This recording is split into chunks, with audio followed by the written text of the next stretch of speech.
I'm not 80, and I still need to write my notes. I want to thank the Somerset County Commission on the Status of Women for this honor. I was humbled to receive even a nomination, let alone be standing here today among such a distinguished group of women.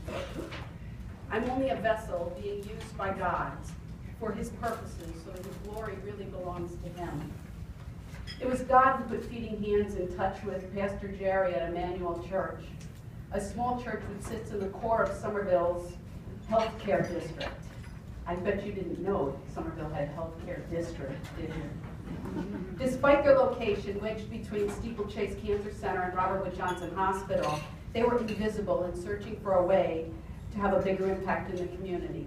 They literally prayed to Jesus for 9 months before He brought us together to discuss using their location for our Pantry program.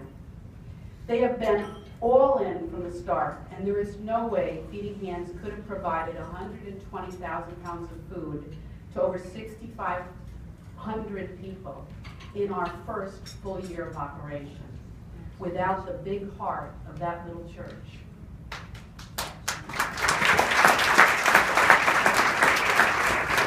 Neither could we have accomplished this without the help of well over 100 volunteers who are Feeding Hands, coming from over 20 different churches.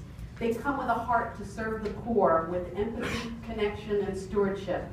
They steward not only our resources, multiplying each dollar that comes in to send out $6 worth of groceries to those in need, but they steward their own attitudes and selfish ambitions for the greater good.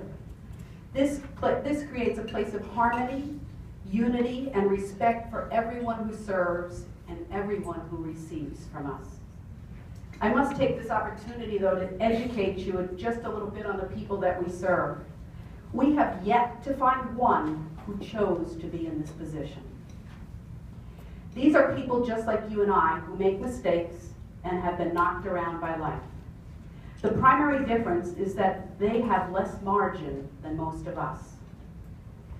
With less financial margin, fewer family and other connections, and little or no insurance, the curveball that they received knocked them to the ground. And the marginal resources to recover from what might be a relatively small blow to you or to I were not at their disposal to help get them back up. As a community of affluence, one of the most affluent counties in the entire country, we need to examine how we increase the margin for those stricken with cancer or other illnesses. For our seniors who never imagined their real estate bill or their rent to take 2/3 of their Social Security check. For our veterans who have sacrificed for us. For the working poor and for those who lost a job and then their car and then perhaps their home and their marriage as a result of the financial recession that decimated our economy the last few years. We in Somerset County are among the best educated. We have among the most resources. We have the connections.